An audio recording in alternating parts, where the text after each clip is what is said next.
Hi everyone. आज की जो वीडियो है ना उसमें हम बात करेंगे मिनरल्स ऑफ बिहार के बारे में। तो बिहार की ज्योग्राफी जो है वो चल रही है, उसमें ये लास्ट टॉपिक है हमारा मिनरल्स ऑफ बिहार के बारे में। हम ये देखेंगे कि बिहार के अलग अलग जगहों पे कौन कौन से मिनरल्स मिलते हैं, ठीक है। लेकिन इस वीडियो को शुरू करने के पहले कुछ चीज़ें आपको बता दूँ जो इम्पॉर्टेंट है समझने के लिए। पहला कि इस वीडियो में थोड़ा सा ये डायग्राम आपको दिख रहा होगा ज़्यादा, तो इसमें सारे पॉइंट पे कैसे फोकस करना मैं बता दूंगा आपको। और दूसरी बात, जहाँ जहाँ मैंने टिक मार्क लगाया है ब्लू टिक से, उन उन जगहों पे उन उन मिनरल्स लोकेशन पे आपको बहुत ज़्यादा फोकस करना पड़ेगा, ठीक है ना। इसमें तो मैंने सारे पॉइंट लिखा दिए हैं क्योंकि एग्ज़ाम में कहाँ से क्या पूछ दे किसी को नहीं पता, तो हमें पूरा प्रिपेयर करना होता है, ठीक है। चलिए अब हम शुरू करते हैं। बिहार की जो ज्योग्राफी है वो चल रही है, पीछे के प्लेलिस्ट में आप जाके डिफरेंट टॉपिक्स को पढ़ सकते हैं इंग्लिश में, और जो इसका पीडीएफ है या फिर डॉक्यूमेंट फॉर्म में वो मैं टेलीग्राम पे डाल दूंगा। अब देखिए, मिनरल्स पढ़ने के पहले थोड़ा सा जानिए बैकग्राउंड कि आखिर बिहार की जो फिजियोग्राफिक डिवीज़न हमने पढ़ा था और उसके बाद देखा था कौन कौन से रॉक्स मिलते हैं।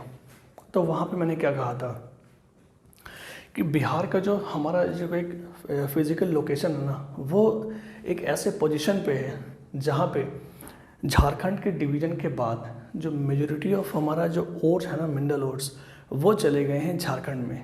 तो बिहार में जो मिनरल्स हैं वो ना के बराबर हैं, लेकिन फिर भी हम पढ़ते हैं क्योंकि एग्ज़ाम में कहीं कहीं से पूछ लेता है वो। बिहार में मिनरल्स ना के बराबर है। इतना ज़्यादा लिखने का मतलब ये नहीं है कि मिनरल्स बिहार में इतने ज़्यादा मिलते हैं, ऐसा बिल्कुल भी नहीं है, ठीक है।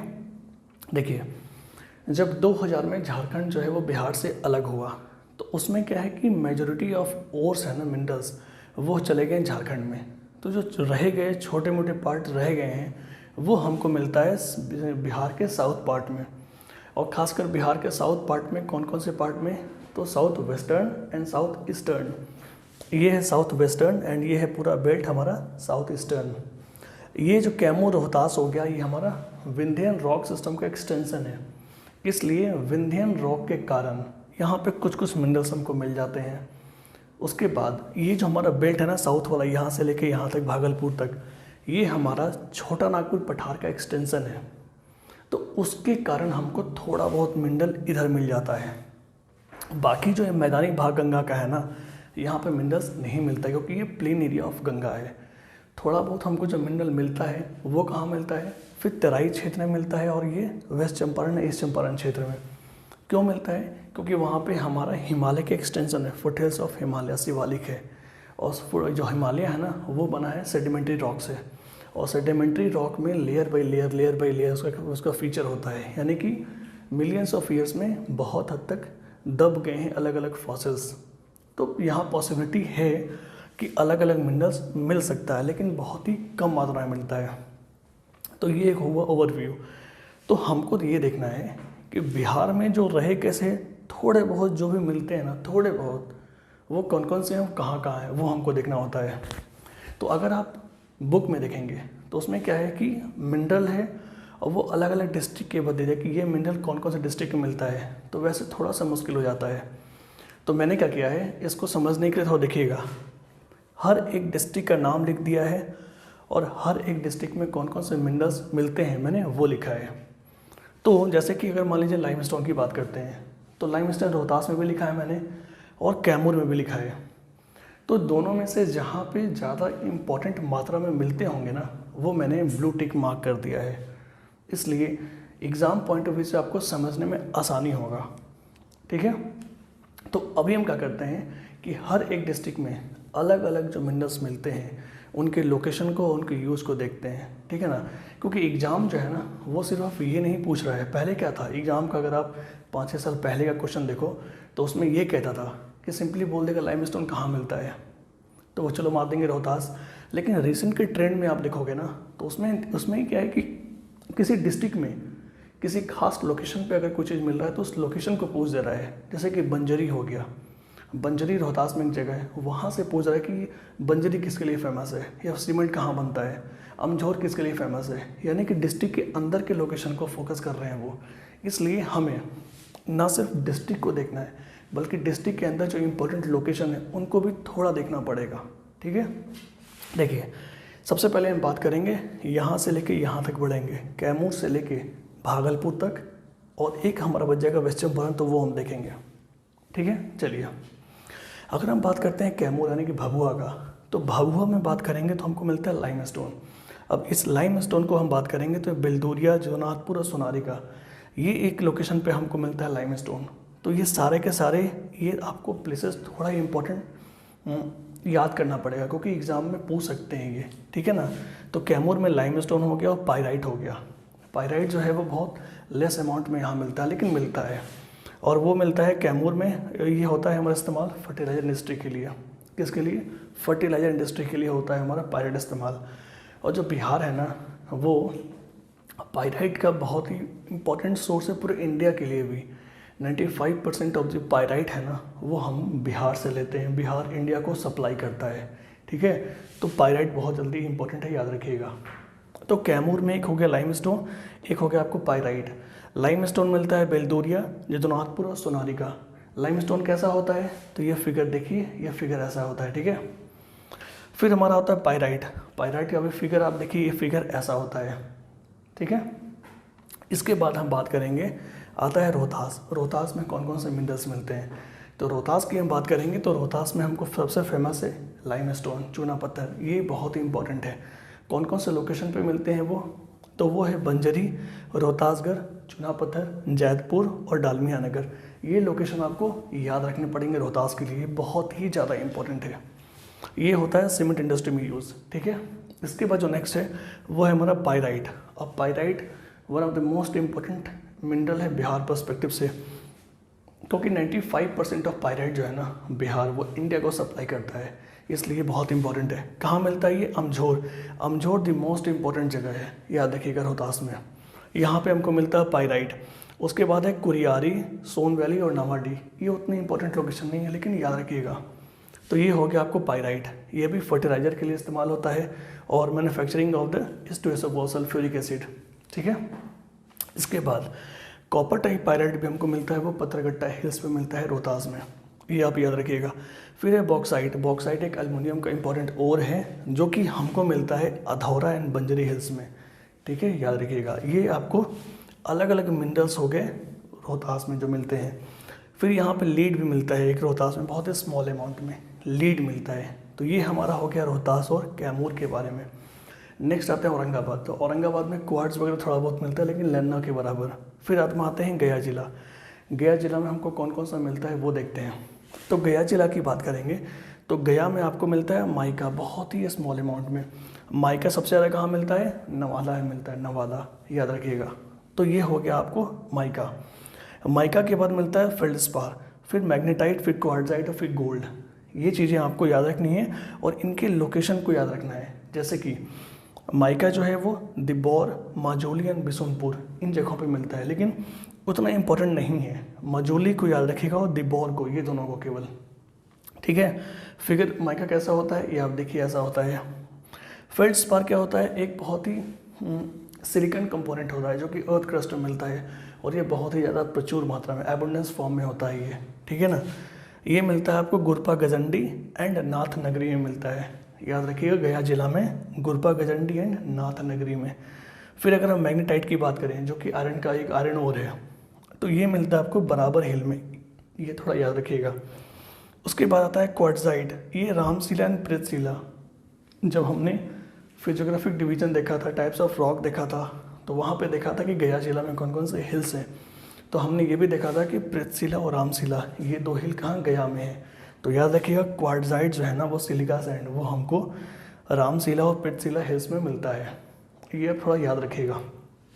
इसके बाद है गोल्ड। गोल्ड हमारा कहाँ मिलता है? तो गोल्ड एक पोटेंशियल साइट है गया, हालांकि बहुत ही लेस मिलता है, लेकिन फिर भी थोड़ा बहुत ट्रेसेस जो है ना हमको मिला है। कहाँ पे? वो मिला है आपको गया में, ये मिला है मझौली इलाके में। तो ये सारे लोकेशन याद मत रखिएगा, जो मैंने ब्लू टिक मारा है ना, उन ब्लू टिक पे आप थोड़ा ये फोकस कीजिएगा, ठीक है। ये हो गया गया। गया के बाद आता है नवादा। नवादा में हमको क्या मिलता है? तो नवादा में हमें मिलता है माइका, तो मेजर है। माइका का सबसे इम्पोर्टेंट सोर्स है ना, वो है हमारा नवादा, याद रखिएगा। वो कहाँ मिलता है? तो भानखाप, रजौली में, एंड दूसरा होता है सपाही, ये दोनों आप लोकेशन याद रखिएगा। यहाँ हमको मिलता है नवादा में माइका, ये मेजर मिनरल है, नवादा का सबसे इम्पोर्टेंट मिनरल है। इसके बाद क्वार्ट्ज मिलता है, लेकिन बहुत ही कम मात्रा में मिलता है ये, ठीक है। नवादा की बात है जमुई, जमुई में हमको क्या मिलता है, तो जमुई बांका ये सब जो है ना वो साउथ छोटानागपुर का एक अच्छा खासा एक्सटेंशन पार्ट है वो प्लेटू का, इसलिए हम जमुई में काफ़ी ज़्यादा अच्छे मात्रा में हमको मिलता है क्या, मिनरल्स मिलता है। तो सबसे पहले जमुई में याद रखिएगा गोल्ड, गोल्ड का हमको थोड़ा बहुत ट्रेस मिला है। आर्कोलॉजिकल सर्वे ऑफ इंडिया ने काफ़ी पहले एक एक्सप्लोरेशन किया था और फिर बाद में पता लगाया था कि यहाँ पे हमको कुछ ट्रेसेस मिले हैं, ठीक है ना। तो गोल्ड हमको मिलता है जमुई में, और वो जगह कौन सा है, करमाटिया, याद रखिएगा। करमटिया में हमको गोल्ड का ट्रेस मिला है, बहुत ही स्मॉल अमाउंट में हमको एविडेंस मिला है कि गोल्ड वहाँ होता है, ठीक है। फिर माइका हम बात करें तो माइका भी आपको यहाँ पे मिलता है, लेकिन उतना नहीं मिलता है जितना कि आपको नवादा में मिलता था, ठीक है। माइका जो है वो चकाई प्लेटू या फिर सोनो एक जगह है, हमने फिजियोग्राफिक डिवीजन में देखा था कि चकाई प्लेटू कहाँ है, जमुई में है। तो चकाई और सोनो ये जमुई में है, यहीं पे हमको मिलता है माइका। इसके बाद अगर हम बात करें फेल्ड्सपार, वही फेल्ड्सपार देखिए जो गया में हमको मिलता था वही यहाँ पे मिल रहा है, लेकिन उतना नहीं मिलता है वो। तो वो कहाँ मिलता है, चकाई, मासेरी एंड सोनो। सारे लोकेशन आपको लग रहा हो कैसे याद करें, एक दो बार लिखेगा याद हो जाएगा। फिर है मैग्नेटाइट, ये मैग्नेटाइट क्या है, आयरन का एक ओर है। यहाँ ये जो मिलता है मंजोस इलाका है जमुई में, वहाँ मिलता है। ये इस्तेमाल यहाँ पे लिखा हुआ है इस साइड में, ये देख लीजिएगा, ये है आयरन इंडस्ट्री के लिए। फिर क्वार्ट्ज यहाँ भी है और देखिए यहाँ भी है, तो ये सिलिका सैंड, फिर वही है चकाई, सोनो और सिमुलतला। ये सिमुलतला को थोड़ा याद रखिएगा, सिमुलतला काफ़ी इंपॉर्टेंट है, ठीक है। सिमुलतला देखिए इसमें याद करने वाली ही चीज़ें हैं, थोड़ा बोरिंग लग रहा होगा या थोड़ा सा लगता है कैसे याद करें, तो एक दो बार देखना पड़ेगा, सब यही करते हैं, ठीक है। ये एक जमुई के बारे में हो गया। फिर हमारा आता है बांका। बांका की बात करें तो बांका में हमको मिलता है लीड, बहुत ही स्मॉल अमाउंट में, याद रखिएगा स्मॉल अमाउंट में मिलता है लीड। तो ये मिलता है दूधी जामा, दूधी जामा एक जगह है बांका में, वहाँ हमको मिलता है लीड। ऑटो इंडस्ट्री में काफ़ी ज़्यादा इस्तेमाल होता है ये, अब तो फिलहाल बैन हो चुका है, मतलब बैन नहीं, उसका यूज़ बहुत ही मिनिमम हो चुका है। फिर उसके बाद आता है चाइना क्ले, चीनी मिट्टी, ये भी हमको अच्छा खासा मिलता है बांका में। अब रखा हो गया, पत्थरघट्टा हो गया, हरंकरी हो गया एंड कटोरिया, ये एक प्लेसेस हो गए जहाँ हमको मिलता है चाइना क्ले। तो इसमें सारे नहीं, बस आप पत्थरघट्टा और हरंकरी और अब रखा, ये दोनों याद रखिएगा। ये चाइना क्ले सिरामिक इंडस्ट्री में होता है इस्तेमाल, ठीक है। इसके बाद हमारा आता है भागलपुर। भागलपुर यहाँ है, तो भागलपुर में क्या मिलता है, तो भागलपुर में मिलता है हमको हेमेटाइट, ये आप इंपॉर्टेंट है, याद रखिएगा। ये आयरन का एक और होता है, ठीक है ना। ये मिलता है चरनापुर, ये चरनापुर द मोस्ट इंपॉर्टेंट प्लेस है, तो ये आपको याद रखना पड़ेगा। भागलपुर में चरनापुर, यहाँ पे हमको मिलता है हेमेटाइट, ठीक है। इसके बाद जो आता है वो आता है मुंगेर, यहाँ पे है मुंगेर, देख रहे हो आप, ये मुंगेर। मुंगेर का तो इतिहास आपको पता ही है कि मुंगेर जो है वो मीर कासिम मुर्शिदाबाद से मुंगेर को कैपिटल को ट्रांसफ़र किया था। वहाँ पे गन फैक्ट्री पहला लगा था बिहार का, और काफ़ी ज़्यादा वहाँ पे हमारे आर्म्स एंड एमुनिशंस वगैरह, गोला बारूद वगैरह वहाँ बनते थे, अभी भी बनते हैं आर्म्स वगैरह, तो काफ़ी फेमस है ये। तो यहाँ पे मिलता है बॉक्साइट। बॉक्साइट क्या हो गया, फिर से वो आयरन का ओर है। ये कहाँ मिलता है, तो खड़गपुर हिल्स में हमको मिलता है बॉक्साइट, ठीक है। अल्मोनियम, ये bauxite is the iron ore of aluminium, तो ये हमको अल्मोनियम इंडस्ट्री में मिलता है, मतलब उसके वहाँ पे इस्तेमाल होता है। तो बॉक्साइट कहाँ मिलता है, खड़गपुर हिल्स में मिलता है। फिर हमारा आता है चाइना क्ले। देखिए चाइना क्ले बांका में भी था और यहाँ पे मुंगेर में भी है। तो मुंगेर में कहाँ मिलता है चाइना क्ले, कराकरी हिल्स हो गया, आमखिरी एंड भंडारी, ये दो जगह हो गए, ठीक है। लेकिन ज़्यादा फोकस अब बॉक्साइट पे इनकी जगह मुंगेर में। उसके बाद सोप स्टोन, बहुत इंपॉर्टेंट है ये, सोप स्टोन काफ़ी ज़्यादा इंपॉर्टेंट है, तो ये याद रखिएगा। शंकरपुर एक जगह है मुंगेर में, शंकरपुर में हमको मिलता है सोप स्टोन, जो कि आर्किटेक्चर एप्लीकेशन के लिए काफ़ी ज़्यादा इस्तेमाल होता है, आर्किटेक्चर के लिए, ठीक है। और क्वार्ट्ज यहाँ भी है जो नवागढ़ ही मिलता है, उतना इंपॉर्टेंट नहीं है ये। तो ये हो गया मुंगेर का। इसके अलावा अब हमको देखना है नॉर्थ बिहार में कौन है। तो नॉर्थ बिहार में एक वेस्ट चंपारण है, जो कि थोड़ा सा इंपॉर्टेंट है हमारे मिनरल्स पॉइंट ऑफ व्यू के लिए। क्यों, क्योंकि यहाँ पे हमको मिलता है हिमालयन का foot hills, Shivalik range, Someshwar, आपने सोमेश्वर रेंज देखा होगा, तो सोमेश्वर रेंज है, यहाँ पे हिमालय का प्रेजेंस है, यानी कि सेडिमेंट्री रॉक का एविडेंस है। तो ऐसा हम मान सकते हैं, और आर्कियोलॉजिकल सर्वे ऑफ इंडिया के मुताबिक ऐसा है कि यहाँ पे हमको गोल्ड मिलने की पोटेंशियलिटी है, यानी कि वहाँ पे गोल्ड मिल सकता है, क्योंकि फॉसिल्स लेयर बाय लेयर में हैं। अगर हम बहुत डीप डाइव एक्सप्लोर करें तो हमको मिल सकता है। तो गोल्ड जो है ना हमको यहाँ वाल्मीकि नगर में, वेस्ट चंपारण में मिल सकता है। ठीक है, तो ये हो गया हमारा पूरा का पूरा मिनरल्स का लोकेशन एंड कौन कौन से डिस्ट्रिक्ट में कौन कौन से मिनरल्स मिलते हैं। ये मिनरल्स कौन कौन से मिनरल्स हैं, किस डिस्ट्रिक्ट में हैं, उस डिस्ट्रिक्ट में कौन से लोकेशन में मिल रहे हैं और उनका यूज क्या है, ये हमने देख लिया। उसके बाद एक दो पॉइंट और, पहला वो क्या है कि यूरेनियम जो है ना ऐसे तो मिलता नहीं है बिहार में, लेकिन जहाँ बहुत है, थोड़ा बहुत एविडेंस मिला है, वो है हमको गया डिस्ट्रिक्ट में मिला है। ठीक है ना, एविडेंस मिला है। तो याद रखिएगा यूरेनियम सिर्फ और सिर्फ गया डिस्ट्रिक्ट में हमको एक एविडेंस मिला है, और भी मिला है लेकिन कंपैरेटिवली गया में थोड़ा सा ठीक ठाक मिला है। तो यूरेनियम का याद रखिएगा। फिर पेट्रोलियम प्रोडक्ट जो है इसका भी हमको एविडेंस मिला है, और ऐसा उम्मीद है कि आगे मिल सकता है। अगर हम बहुत ज़्यादा एक्सप्लोरेशन करें, हैवी इन्वेस्टमेंट करें तो मिल सकता है। वो कहाँ मिल सकता है, तराई के क्षेत्र में, क्योंकि ये क्या है हमारा सेडिमेंट्री रॉक का बेल्ट है, एक हिमालय के सर है ना, फुटहिल्स ऑफ हिमालय है, सेडिमेंट्री रॉक्स वगैरह है, तो ये हमको तराई बेल्ट में मिल सकता है। तो इस तरीके से ये पूरा आपको मिनरल्स हो गया और लोकेशंस हो गया बिहार में कहाँ कहाँ कौन कौन से मिलते हैं। तो इस पूरे वीडियो में जहाँ जहाँ टिक मार्क लगाया गया है उन मिनरल्स पे थोड़ा ज़्यादा फोकस कीजिएगा और उनके करस्पॉन्डिंग लोकेशन पे थोड़ा फोकस कीजिएगा। ठीक है, आई होप कि वीडियो थोड़ा सा आपको सही लगा होगा, इन द सेंस क्योंकि इसमें थोड़ा सा मेमोराइजेशन पार्ट ज़्यादा है, समझने के लिए कुछ ज़्यादा है नहीं, आपको थोड़ा सा मेमोराइज करना पड़ेगा। तो आई होप कि आपको बेनिफिट करेगा। नेक्स्ट वीडियो जो है ना वो मैं कल डाल दूँगा, वो रहेगा आपका वाइल्ड लाइफ सेंचुरी के बारे में। टोटल कितने हमारे 12 या 14 वाइल्ड लाइफ सेंचुरी हैं, उनके बारे में डिटेल्ड वे में आपको कल वीडियो मिल जाएगा। तो हमारा बिहार ज्योग्राफी कंप्लीट हो जाएगा। फिर हम शुरू करेंगे इकोनॉमी या पॉलिटी, जैसा आप बोलेंगे। So thanks for watching the video, have a nice day.